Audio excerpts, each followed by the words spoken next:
Hey, everybody. Thank you for joining us and welcome to the Founders in LA podcast. I'm your host, Ethan Cole, and this is an opportunity to shine the spotlight through a product lens on some of the exceptional startup founders we have as part of the LA community in an unedited, one-take organic conversation. With us today is Alex Hejazi. Thank you for coming to the studio today, Alex. Great to be here, Ethan. Thanks for having me. Oh, this is really going to be a great one. I'm excited for this one, Alex. But first, a word from our sponsors. Founders in LA is brought to you by Unita Club. Unita is a co-working space that sets itself apart. With locations in El Segundo, Manhattan Beach, and Hermosa, Unita is where creativity flourishes. Unlike traditional offices, they provide an inspiring environment where ideas can thrive and businesses can grow. With Unita, there's no hidden fees, flexible terms, options for dedicated offices, and unlimited access to conference rooms, a photo studio, a podcast studio much like this one, plus standard and 3D printers and 24/7 access in any of their locations. They're local champions who support neighborhood businesses, open their event spaces to nonprofits, and celebrate art, music, and culture. Join Unita Club and experience co-working like never before. Learn more at www.unita.club. That's www.unita.club. We're also brought to you by the Product Managers Association Los Angeles, available at pma.la. They're the largest professional organization for product designers in LA. With more than 4,000 members from over 500 companies, they host monthly meetups, organize a product leader council, and have a mentorship program where they connect working product managers with students from underrepresented groups to build a better, more diverse next gen. To learn more about PMA, go to pma.la. To learn more about the mentorship program, go to pma.la/mentorship. Our guest today is Alex Hejazi. He is the founder and CEO of Ballbox, which is newly rebranded as Placement. Alex, can you give us a 30-second description of Placement? It's going to be tough, but to narrow it down, if you've ever seen an Amazon locker or one of those vending machines at the airport, like the Kylie Jenner makeup kiosk, right? We essentially enable brands to sell and sample products in those automated, unattended retail systems. So we are essentially a aggregator of kiosks and a platform that allows brands to get their products in those physical retail spaces. So part of your value prop is access to actual physical hands, people touching it. And I imagine in this world where marketing is becoming more and more difficult, in this world where, generative AI is great for many things, but one of the byproducts is it's so easy for folks to create digital campaigns.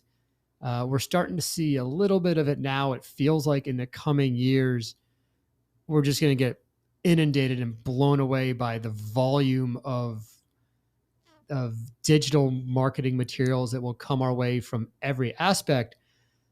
One of the things that you guys are looking to do is you're trying to bring this marketing to the physical space. Absolutely. I mean, you hit the nail on the head. I think digital media is so saturated, and brand marketers are seeing it, with the decline in ROI from a lot of their digital ad spend. Privacy laws are always shaking up the game and making things uneasy. But what remains constant is that having your product in a physical space, increases conversion by 6 to 20x. The likelihood of someone purchasing your product after they actually try it. So product sampling is like 73%.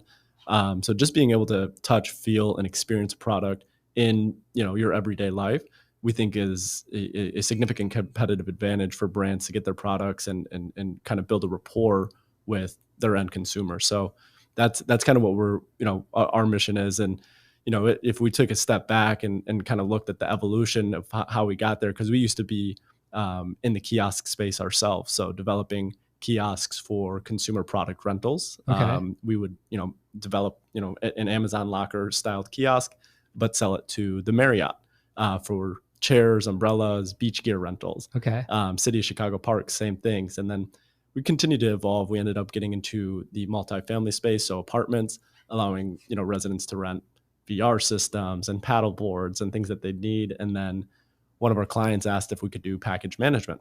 Obviously, with e-commerce on the rise, all these apartments are getting 100, 200, 300 packages a day. Oh my gosh, yeah. So what we then did is started to develop a little bit of a more robust hardware ecosystem where we would sell these kiosks to apartments, and they could be used for essentially an asynchronous transaction point for packages. So FedEx and Amazon and other carriers would go to the kiosk, they'd type in Ethan Cole, locker door pops open, they put the package in there, and then you get a text message, email, and app notification. And then as a resident, you'd go down to get your package, but you could also rent, a VR set for the night, or maybe a board game for the night, a Friday night, wine night. Right. And then we just continued to double down, added, a RFID vending unit to it. So it was a full access hub. It was a kind of a micro mart. You could get your packages, you could return packages, you could rent products. And, what we wanted to do is kind of turn this into a product discovery hub. And then over time, we just continued to put down hardware. One of the legacy players, one of the biggest players in the space, called Luxer One, we started having a couple conversations with them. They have a massive infrastructure across the country, I think over 7,000 machines. And it made sense for us to start to collaborate, bringing some of our product sampling capabilities and rental capabilities and essentially like brand experience to their ecosystem. And that's what we did about a year ago, hence the rebrand to placement. So now we work with a lot of kiosk providers like Luxer One, and other hardware, folks who actually have, hardware on the ground, add them as, supply or inventory on our platform. And then we go and help, the world's most amazing brands get their products in physical spaces. And that's kind of the 30-second. I don't know if I gave you a 30-second overview before, but I guess that would be the 30-second overview. Well, you had a little more of the journey. So yeah, Exactly. we'll give you the credit for that one. So that's really interesting. So it sounds like you started in the physical space. You were creating the lockers yourselves. And part of the pivot you've done recently is that you're not constricting yourself to your own lockers. You're teaming up with existing lockers, which I imagine really widens your universe. Absolutely.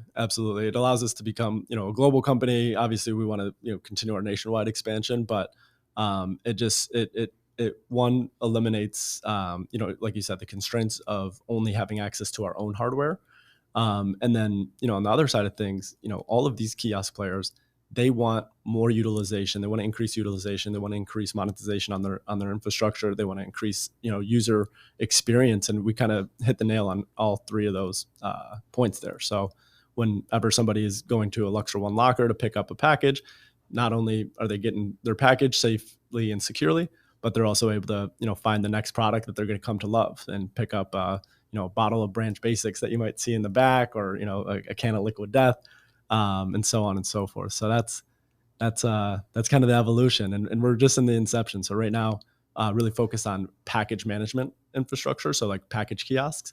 The reason is because they have dedicated traffic. The Luxer ecosystem has, 50 million visits a year, and what we're able to do is just maximize the asset utility of every single one of those visits. Every time somebody goes to the kiosk, we're enhancing their experience there, providing another dimension of the visit, or to that visit rather. Oh, I love that. And for me, what I can't help but come across is like there's two places where I think like the Luxers of the world would be appreciative. Like one, what happens when it's not being used, right? There's just kind of empty space they have sitting around.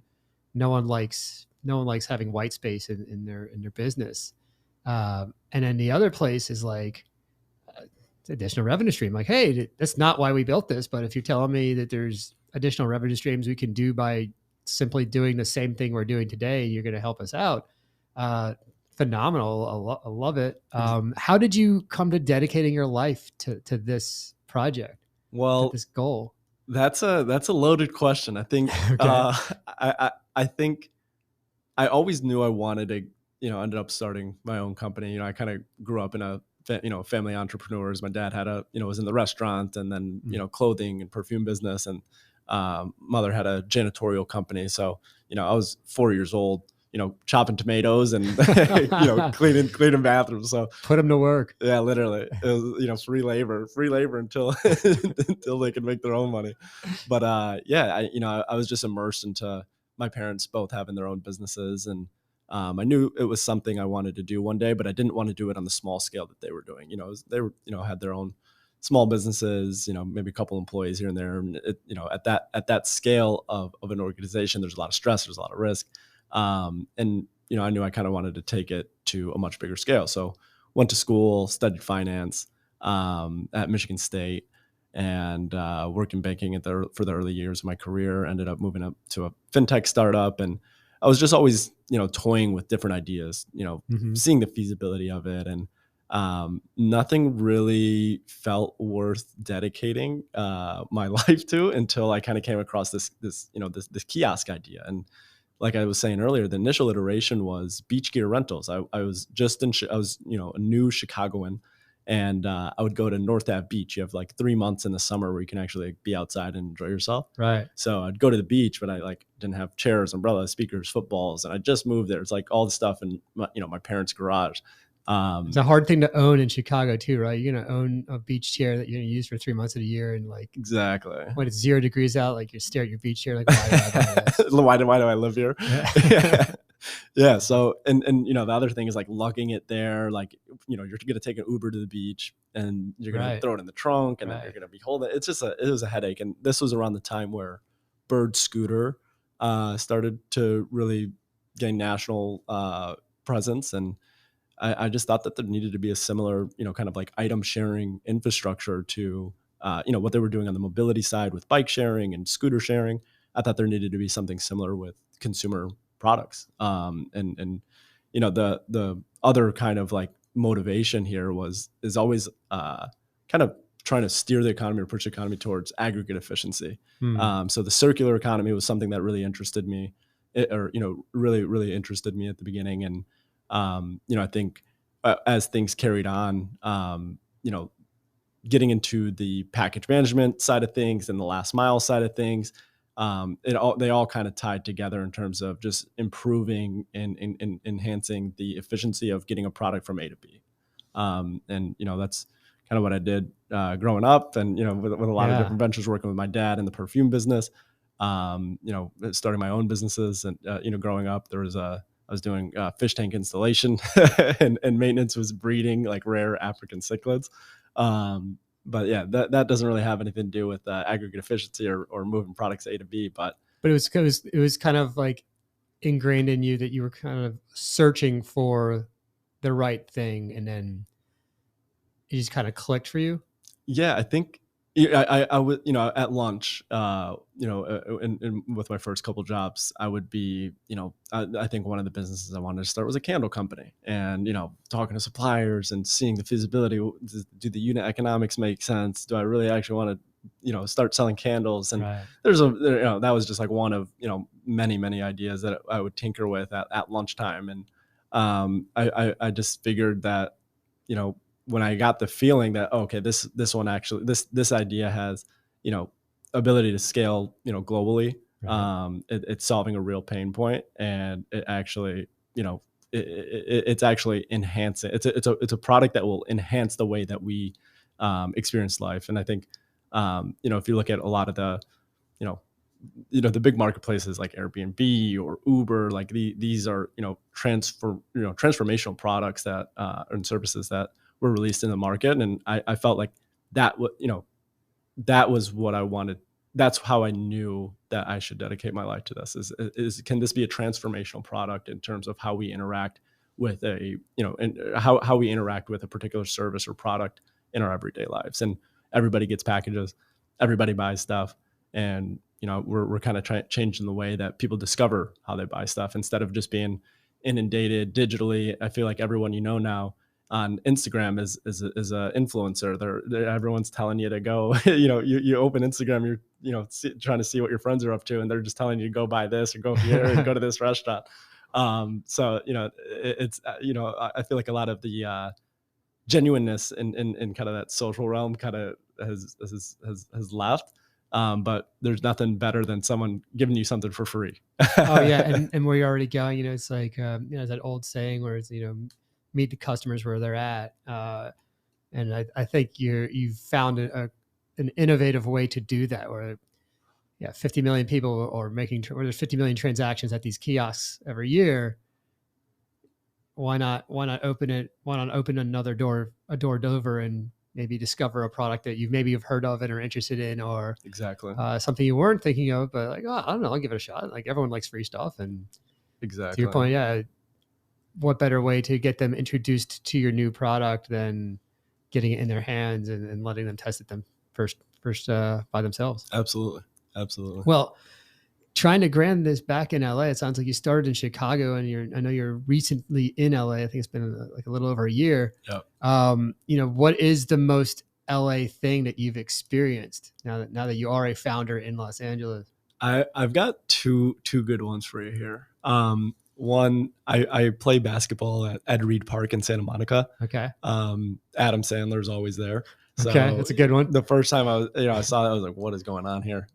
It was this really Adam Sandler, but yeah, he's always at the park playing ball. He's good, right? I think I've heard that point guard. Yeah, he's incredible. Wow. He's like a good guy when you're playing basketball. He's like the type of guy he'll say, hey, keep shooting, big fella. Like he's never getting down on you. He's a good guy.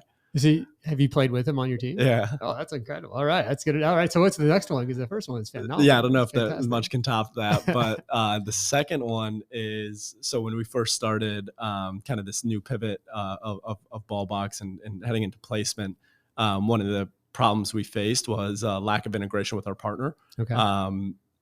We needed to essentially generate thousands of pickup codes so people could get their samples. And my roommate, who is a developer, or former roommate who is a developer, put together a script for us to scrape thousands of codes, and it was essentially life-saving. It's a product that it's a feature that we still use today in our core business. And he whipped it up together in maybe a week and got paid with a tomahawk steak from Wally's. Yes, that's a good LA story. They have good steak and good wine. Oh yeah, incredible. Oh my gosh. Well, thank you again for joining us, Alex. We've been chatting with Alex Hejazi. He's the founder and CEO of Ballbox. It's been newly rebranded as Placement. I'd like to thank our sponsors, PMALA and UNITA. I'd like to thank you all again, all for listening to us. And if you like what you're hearing, please smash that subscribe button and check us out at foundersinla.com. I'd like to thank you again for joining us, and we'll catch you next time on Founders in LA.